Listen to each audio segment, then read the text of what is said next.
Programang ito ay rated SPG, striktong patnubay at gabay ng magulang ang kailangan. Si Don Facundo nga ang pagkakatiwalaan ng mga Montenegro na magtatago ng kanilang kayamanan.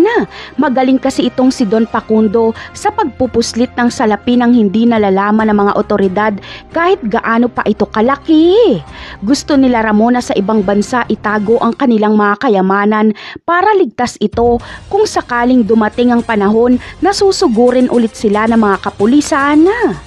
Ikakagulat ni Don Facundo ang laki ng halaga ng kayamanan ng mga Montenegro na itatago niya. Mapagtatanto niyang napakayaman pala talaga nila Ramon at sa isang tao lang mapupunta ang lahat ng ito. Walang iba kundi sa nag-iisang tagapagmana ng mga Montenegro na si Tanggol.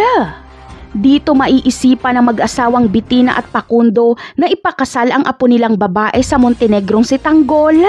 At nang sa ganon ay mas lalo pa silang yumaman.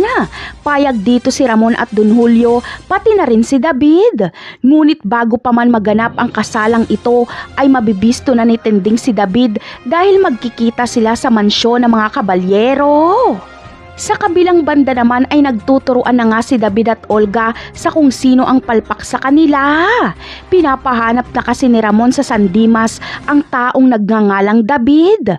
Mabuti na nga lang ay nabanggit ni Severino ang pangalang David bago siya binaril ni David.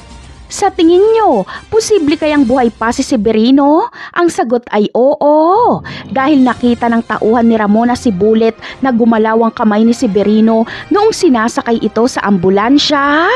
Kaya kinuha at itinago ito ni Bullet ayon na rin sa utos ni Ramon. Walang nakakaalam kung nasaan si Severino para na rin maprotektahan ito dahil alam ni Ramon na may nalaman itong sikreto. Napakarami pa nating dapat abangan sa mga susunod na episode. Paalam!